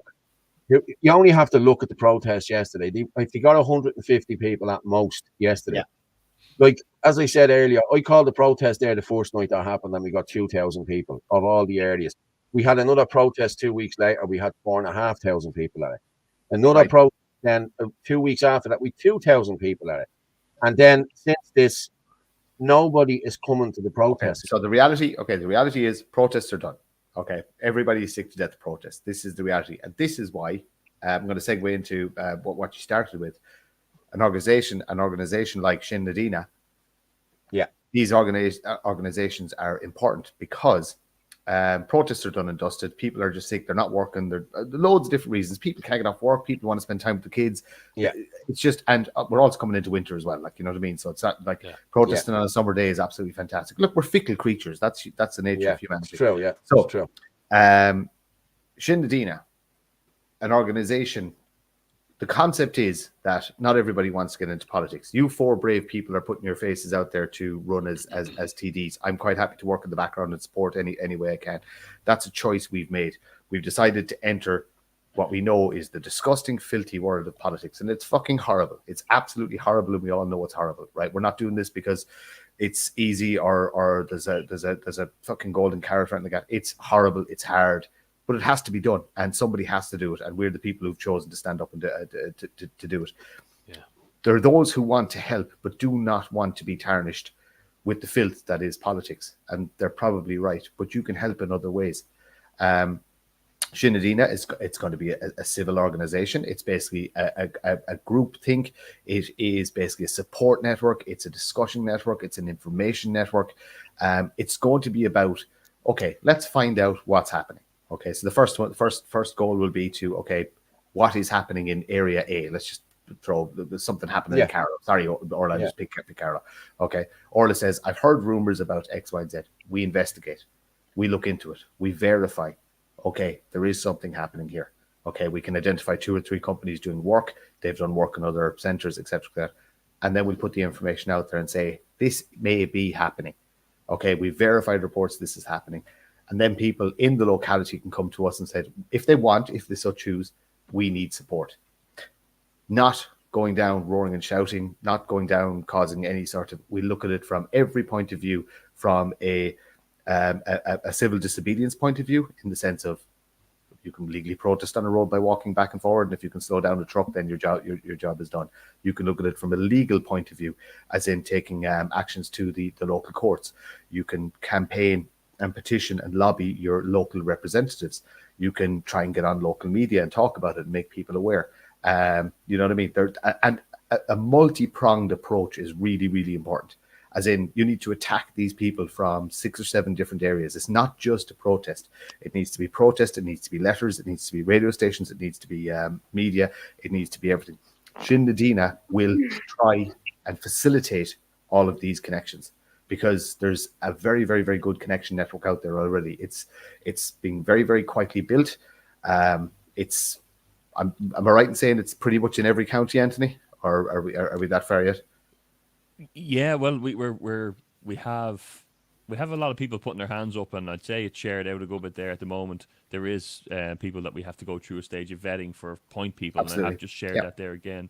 There will be a Telegram group of, like I said, Munster, Leinster, Ulster, Connacht, and point people will be there. It's not going to be a whole lot of work, but it is going to be essential work. It will be something that, like that, if something's happened in Carlow and Orla is the point person in Carlow, Orla will put out that word to, we'll put out the word, and Orla, they'll all recon to Orla's position at a certain time. And, you know, it's organised mobility, solidarity stance. It's the optics that we're standing, where we can be united. They love to see us bickering and fighting, and unfortunately there's a lot of that. So that's why it's apolitical. There's no speeches, there's no money, there's no membership, colours to wear. It's mobile. We're all for the same things. We're all against these crime rates going up. We're all against mass uncontrolled immigration. We're all against this SPHE curriculum.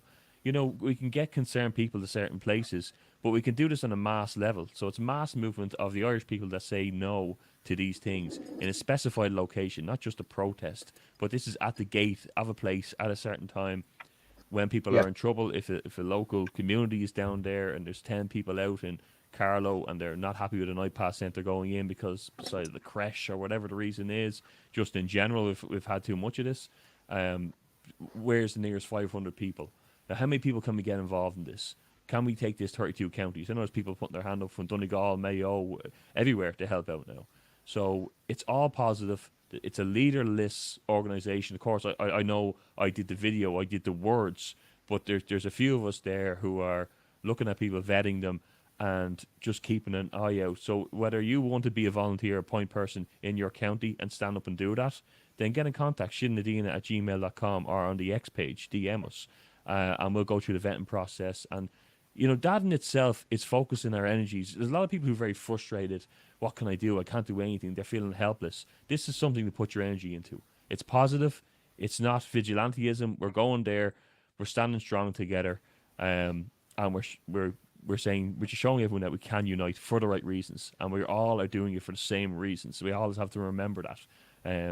We have a lot of bickering back and fight. People are forgetting the idea of why we're here, why us four are running, you know, and why we wouldn't be running if this was 20 years ago.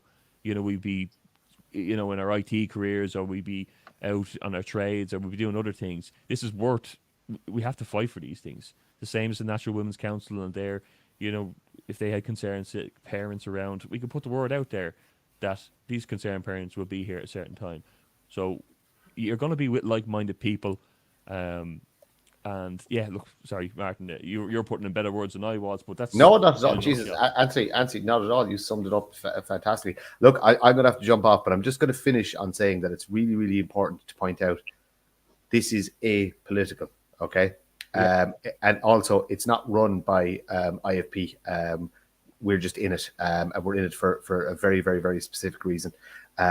It is completely apolitical. So if you are from another nationalist political group, just look into it, because at the end of the day, if we don't find a civic banner for us all to come under that we can all agree, we're going nowhere. We're absolutely going nowhere. Well, so if we'd have had this in Coolock the night that the lads were thrown out there at 3 o'clock in the morning, like with the undercover cameras and the whole lot, if they had been able to text Sinn Féin or somebody in Sinn Féin, we could have had a couple of hundred people there by 6 o'clock in the morning. It would have been a whole different ball game then. You know what I mean? They wouldn't have got their undercover cameras. They wouldn't have stuff thrown at people. We'd have had 600 protesters, 1,000 protesters there, just converge on there. That work wouldn't have went ahead. Like, I know they didn't get any work ahead, I can actually answer that. I can answer that question there Yeah. that just popped up Go there, ahead, Janice yeah. Murphy. How can it be apolitical? Well, guess what? Outside of politics, I'm just a dad and a guy who works for a living. And do you know what I mean? I don't want to be doing this. I want to go back to my old life, where my kids had a future. You know what I mean?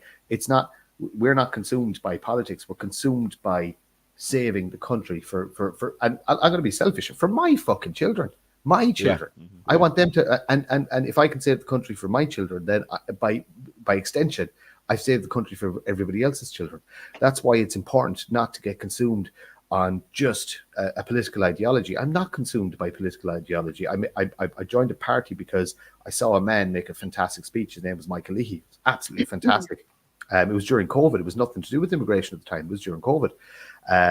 And like I said, I'm surrounded by great people that think like me and have the same goals as me. But I'm also smart enough to realize that we're not going to do it with politics alone. We're going to have a multi-pronged approach. And there's right, 5 Martin, or 6 politics, 5 or 6 minutes. Yeah, sorry, go on. Anthony. I know what you're saying. Politics is a tool, and Sinn Féin is also a tool, and we need to utilise as many tools as we can for this. It's a separate tool, but like Martin's saying, the multi-pronged approach is right. Nobody's there as a politician. We're not going to be speaking on microphones to canvass for votes. We won't be there. You know, we're there as concerned people of Ireland to stand with the people of Ireland together without the politics. So I think I can see that person just put in a few comments, but But it's also great to offer people something that don't want. Some people don't want to touch politics, and I don't blame them. This is if you want to help an organization like this, is and I see. Look, we might as well give Fergus a shout out. Fergus started something as well. He's launched something as well. Like, you know what I mean. So like I said, hopefully, again, like Fergus' organization and some other organizations, all meld together and work together, and then we really do have a bloody bat signal to put up when shit is hitting the fan. And that is the most important thing, that we show the government that we're in charge. We are the people. Sinn Féin now. We the people. That's it. Right, lads, I'm going to jump off. I'm going to say good night to you because I have an early start in the morning. See you, Martin. No problem, Martin. Fantastic as all. Thanks. Chat to you later. Good luck. Great to have you on. Cheers, mate. Talk to you later. Bye. Yeah, he's right there. He is right there. I'm just going to... the whole shit in the Dana is, it's just brilliant, Yeah, everyone, all the says knows can answer that. All the little political groups can, all the little groups can also arrive to that. But they're not arriving as their groups. They're just arriving as concerned people. That's the idea. Politics doesn't matter when you get there. We're all there for the same reason. We're fighting what we are against and what's rolling out in this country in a different way. It's another tool in the belt. Exactly. I'm going to run with a video here, right? Okay, before we finish up, we've 20 minutes left. It's actually about Roy Butler. The Irish Git done this the other day. Roy Butler was the young guy who, we all know who Roy Butler is. I think he's from Waterford. He was a 23-year-old footballer who took the vaccine and died a couple of weeks later. So I'm just going to go. Yeah, I'm going to go with this from the Git, and we'll come back and talk. Family of man who died after COVID vaccine want truth. It was the Janssen one-shot jab, and this was reported by most mainstream media yesterday. I say most, because for some reason, News Talk didn't report on it. I wonder why that is. Well, let's quickly rewind to a video of mine from 2 years ago. This is News Talks and Ireland's Dr. Ciara Propaganda Kelly. Who remembers her Janssen one-shot jab advertisement? Let's have a look.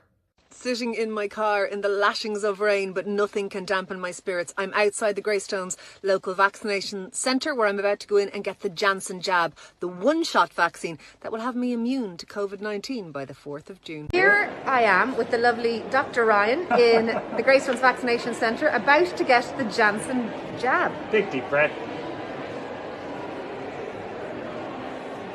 And that's you all done, Ciara. I cannot tell you how fantastic it is. Thank you so much. Well done. Well done, you. No problem Fantastic at all. stuff. Thank you. I can't tell you how privileged and lucky I feel to. Yes, very privileged and very lucky. Is that by any chance because you're working for them now? Or is that just pure coincidental? Yes, folks, you heard that right. Not long after her advertisement for the one-shot Janssen jab. An experiment, let's not forget. Dr. Kelly got her own podcast, Let's Talk Psoriasis, sponsored by Janssen. Scumbags like this will always get paid off, whether it's through a book deal or in this case a podcast deal. It could have been her video that she was clearly paid to push that was a deciding factor in Roy Butler taking part in the experiment. And you can be sure that's the reason that News Talk didn't run the story. Anyway, don't mind me. I'm only an illusion. I didn't survive 2 or 3 dark winters of severe illness and death for the non-vaccinated.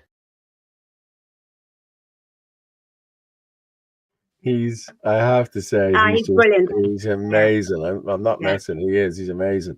Yeah. But I actually went over to Waterford. There was a protest for Roy Butler. I think it was organised by one of his family members, and I was over at that. It's just terrible. I mean, he was so young, and I think he had a holiday booked, and that's why he took the shot. Yeah. What was it that actually killed him? Does his heart stop or a stroke? No, I think it was. Yeah, I think it was. Yeah. I think it burst or something. Yeah, I think it's. Yeah, I think it was a clot in the brain or something like that. Do you know what I mean? I'm not 100% sure. Aneurysm or something, wasn't it? Yeah, it's reported like 1 in 100,000 people can have clots, and he can die. Yeah, but come on. But it was just terrible. Do you know, like such a young lad, and he was fit and healthy. I was down the country. I told you this before. I was down on Achill there 3 years ago when the vaccines were going out. And everyone was rushing the kids up to Castlebar to get their vaccinations and the whole lot. And like a child had died a week before, on the 20th of June or whatever it was, and a child had died on the island, and he was only vaccinated a week or so, or a couple of days or so, and the child had died, and it was all kept hush hush. Now, do you honestly think them people would have still rushed up to get their children vaccinated if they hadn't known that child had died the week before? I don't think they would.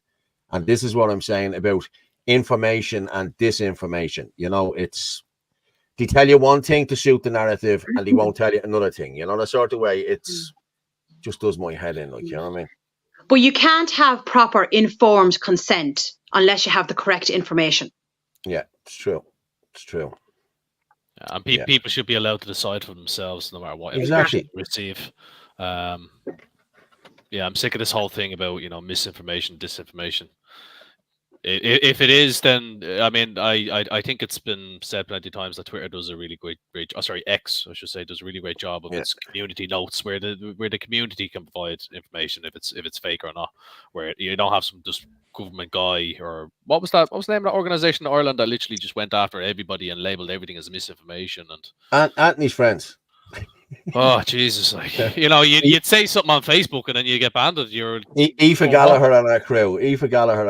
Yeah, the misinformation. The ISD, I think it's called, isn't it? That's just a tool of propaganda. Like, might as well have the Gestapo fucking going around. Yeah. Okay, there's people asking. Hang on, there's people asking in the comments there. Are we a pro-life party? Yes, we are a pro-life party. Yes, we are a pro-life party. Yes. Yeah. Okay, we have Part B policy. Yes. Yeah. Okay, well, now, I'm pro-life as well, but listen, I don't know if something happened to one of my children, or like they were raped, or if a child is a victim of incest or something like that. I don't know. I think, it should be. I think it should be able to. I don't know about you, lads, but that's just my opinion on it. What would your opinion be, Orla? Yeah. Well, I am pro-life. But I won't stand in judgment of another woman. I don't think that's right. We have no right to do that. It's in God's hands at the end of the day. And I don't agree with coming on and slating women. Do you know what I mean? But as I said, I am pro-life. I think anyone that has to have a termination, it's a terrible, terrible, terrible choice. But there is an awful lot of women out there who are brutally raped or product of incest, and I actually find that very upsetting to discuss as a woman. So I'm not coming on to slate any woman or put any woman down. It's not right, and we have no right to do that.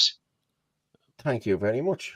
Yeah, and the fact that many women in Ireland are using it as a form of contraception is just absolutely outrageous. So that's one of the reasons. Well, that's exactly it. It's very funny. That's something I've never ever heard of been done. Now maybe it's because I'm older.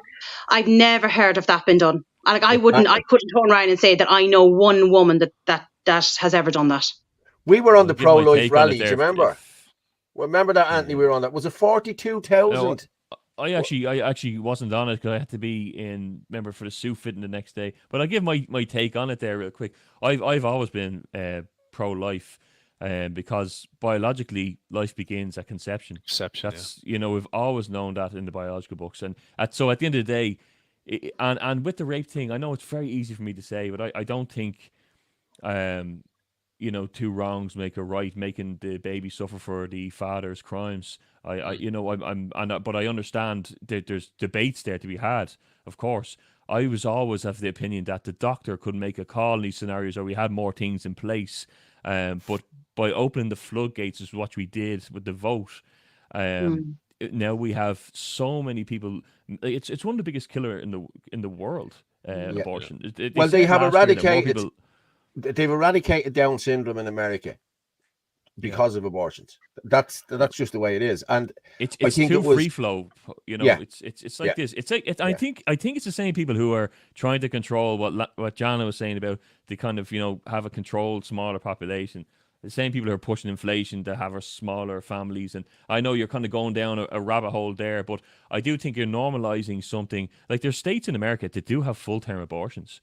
And they take 3 days, then procedures. It's absolutely horrific. Yeah, and there's a lot of doctors who have come to the courts in Washington and they've had hearings and bawled their eyes out at how these actually things take place. I think it's another form of evil being pushed through as normalized. And I know everyone can say, look, it's easy for you as a man to say it. And I don't think it should have been a man-women issue. I think they pushed the feminist side of take back your rights from men controlling you, and people believed that and they ran with it, where people were kind of saying, we're trying to just preserve the sanctity of life, that life is transcendent, that life has intrinsic value to it. And really that's it. It's so much bloodshed on abortions. It's so one fifth of our population is aborted every year. That's mad. Yeah. Something I just can't stand behind, like 10,000 babies. I think they said 40. Was it 42,000 last year or something? I think that was the number that was up, because I remember seeing it on one of the placards. 10,000. 10,000 is it? Sorry, 10,000. Yeah. 10,000. Yeah. And I don't think women find abortion as an easy choice. All it is right. No person should judge a woman making that choice. And I agree. But what I will say is, I didn't vote on it because it was made plainly obvious to me what the lefties were all doing, that this is a woman's issue, it's not a man's issue, and there's an awful lot of men didn't vote on it. And I was one of them men. I think that's very unfair to say that the father has no say in if a lady has to go through an abortion. I think that's that's not what I'm saying. What I'm saying is that's what they. Oh yeah, no, I know. It's not a man's choice. It's not a man shouldn't be saying, a man shouldn't be voting on this, because, and that's what I got from it. That's why I didn't vote on it. Could you imagine a father being told that their baby has been aborted, that their blood has been completely and utterly removed because a woman has complete control over that situation? It's just that to me, thinking about that has probably destroyed so many lives. It has, yeah. People commit suicide. But then you have the other aspect of men pushing women into having a termination because they don't want to take responsibility, and nearly bullying the woman into doing it as well. And that's horrendous. Absolutely horrendous. I think that's it. That situation. There's a lot of mothers who push their daughters in there for shame in the community. There's a lot of backgrounds to these things, but I do think it's a human life at the end of the day. Like, are we going to say it's a human life or not? Because if it's a human life, then it's bordering on murder here. If human life begins at conception, are we going to look after the voiceless? Really, at the end of the day, and that's why we have the heartbeat policy, because I do think that it shouldn't have been a men and women thing. I think that was the whole propaganda. Pushing this through was all part of the globalist push as well. Varadkar put it through. He actually said that they need more abortions. He's trying to open more abortion clinics in Ireland. People don't really see what's at the back of all this. It's the evil of evilest things. And let men and women fight among themselves. The same with the work. Now men and women both have to work. So the schools, they educate our kids, and of course, look what they're doing now. While inflation is so high, they're the ones who are teaching our kids. Well, we're all distracted and busy with everything, and they get 50% extra tax because they have men and women fighting against each other for who should be out as the breadwinner. I don't care. I would love to be in a position where my partner doesn't have to work and could raise kids, and we could have more kids. And they've made that so hard. So I do think abortion as well is part of this, elitist global life isn't important. Rights, everything. It trumps logic. And I just think that I think really I put up a thing called reinstate the 8, a petition last year. Because I really do think that we can't. It's not a yes or no. If you want to say no, this, that, and the other, fine. So let's put supports for women. Let's put more funding into supports for women who go through them things, mental supports or financial supports. That look, I know you're in a difficult position, but at least the government have your back, or at least they have some financial freedom from it. Or sorry, I'm laughing here at one of the comments here. IFP are controlled opposition. Where to say that? Controlled opposition. Ellie Green, whoever Ellie is, like, get it. Who actually? No. Ask the question. Who's controlling us? Because I want to know. I'd love to know. Please. Yeah, well, then ask the question. Who's controlling us? Who? Exactly, yeah. Are we secretly talking to Michal Martin or something? I want to know. Yeah, bullshit. You know. Hold on, I get the phone. Hold on, I get his number up. For fuck's sake, give us a break. Okay, I'm just going to share the screen here now, and I want to just talk about this, touch on this for a minute. It's the actual. The Coolock says no. This is where we are. Okay, it's an important update. Coolock versus Crown Paint site. RE Crown Paint site case record number 2024-4410. Residents of Coolock. The defendants are Town B Unlimited Co. Paul Collins, the Government of Ireland, Minister Roderick Gorman, DCC, and the Garda Commissioner and others. Following on from our initial plenary summons lodged on the 16th of August 2024 and 3 subsequent court appearances, we are pleased to announce that last Monday, the 23rd of September 2024, we were granted a hearing to seek an interlocutory injunction by Mr. Justice Richard Humphreys. This case will be presided over by Mr. Justice Humphreys on the 24th of October 2024. So that's 3 weeks' time. Okay.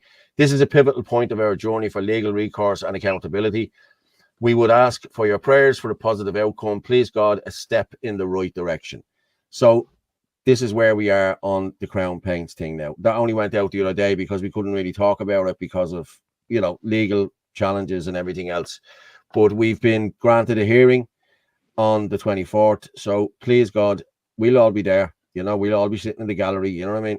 If people want to come, put on your Sunday best and come and join us. You know what I mean? The people of Coolock, you know what I mean? But that's where we'll be on the 24th of this month. Okay, so that's where we are on that. Okay, I'll just get that out of the way. And then I want Leo Varadkar. I want to go with this. Varadkar, he's far right now. Migration's been a good thing for Ireland on balance. I've always said that. It's good for our economy, good in terms of public services, makes our country a more interesting place. But the numbers in recent years have been the country of 5 million people. We're seeing the population rise by 2%. So what's happening at the moment is too fast. Yeah, is your view? No, it's 100,000 a year is too many. Oh, good man, Leo. You know what I mean? Good man. Another thing with the abortion thing, again, sorry, it relates to that, is that we are now having 1.6 children now. So the Irish population, or at least our bloodline, is starting to dwindle. So, and if we keep it up, then and you're hearing 100,000 people coming every year, then we're just going to disappear completely. Within, I don't know how many years, but we will. Yeah, the National Women's Council just posted there as well, Jana. We need to lobby for women to be able to stay home with their kids if they wish, not to be forced to the workplace. Government wants to raise our kids, and yes, they do. And that's another thing the Irish Freedom Party will be doing as well. If we get into power, is that we'll have incentives for Irish families to have more kids. So, if you have 2 or 3 kids, then you have tax breaks. That's one of the greatest things we wanted. Yeah, it's a big and make it easier for women to stay at home. Do you know what I mean? And mind the children. Do you know? Instead of feeling like they're forced to go out to work. Yeah, I think it's a brilliant thing.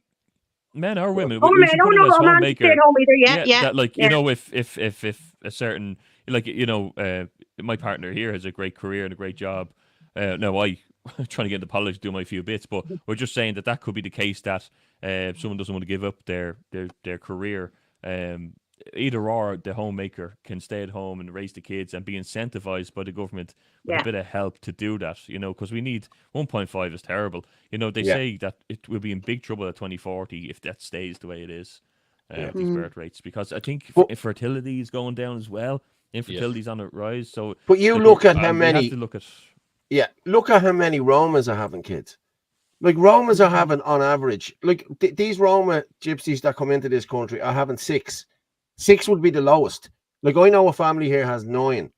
And it's all for benefits. It's not, listen, the kids are let run around, go, do what they want. And every shop you go into, they're barred out. Every one of them. Because they're all going in, they're all robbing all the time, they're doing this. And Brian Carrigan done a video the other day. He asked me, one of the ministers, the housing minister, like, what are you going to do about the Roma population coming in here and doing this? Like, you know what I mean? And he just shrugged them off, you know. By the way, we've hit 2,000 there, people. And for those of you trolls who say, oh, you only have 800 there or whatever there, it's not only on Twitter, it's not only on Facebook, it's also on the Irish channel live, and that's where we get a lot of our viewers as well. So haters are going to hate, you know what I mean? So, you know, we're still going with that one. I'm just going to go with this Mary Lou racism one, right? And then we'll finish it up then or whatever. We're at only 5 minutes left. We're a welcoming country. We dig deep when people need help. Racism is repulsive. It must be faced down, and it will be faced down.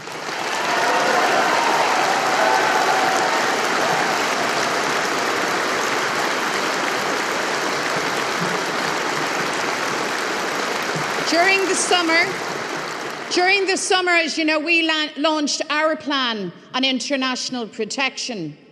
Community, fairness, common sense must be at the heart of how we manage immigration. The system has to be resourced, applications dealt with quickly and fairly. IPAS centres must not be located in working class communities struggling to survive. That's not reasonable and it's not fair. We will always stand up for what's right, and we will always stand up for communities. They're about 2 years too late. 2 years too late, because they have lost 60 or 70% of their voter base because they have called those people far right just for being concerned citizens. I have to ask: is this some sort of tactic that the government is doing as well as Sinn Féin, where they say, no, the way they worded, they said we need to move the applications more quickly, as if that's going to solve it or do something better. Why do they keep saying that? People want it to stop completely, but they're still saying this. Oh, we need to process it more faster and more efficiently.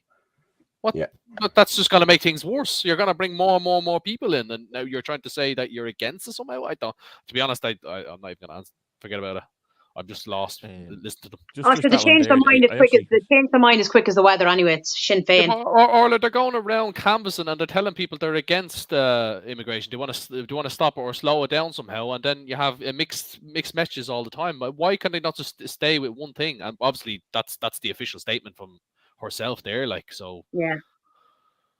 I just don't. Sure, there was a video on, was it Fianna Fáil or Fine Gael, their Facebook page? Sorry, I can't remember now. It's one or the other.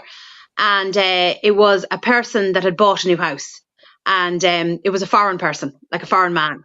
And I was just reading through the comments, and everybody was just going mad. Because, again, like that, it was all that propaganda. It wasn't an Irish person that had bought a house. It was a foreign person. It was it's like the new normal. Yeah. Well, people, we're just at the end of the show now. And what I will say is... I'm just going to reply to one comment there.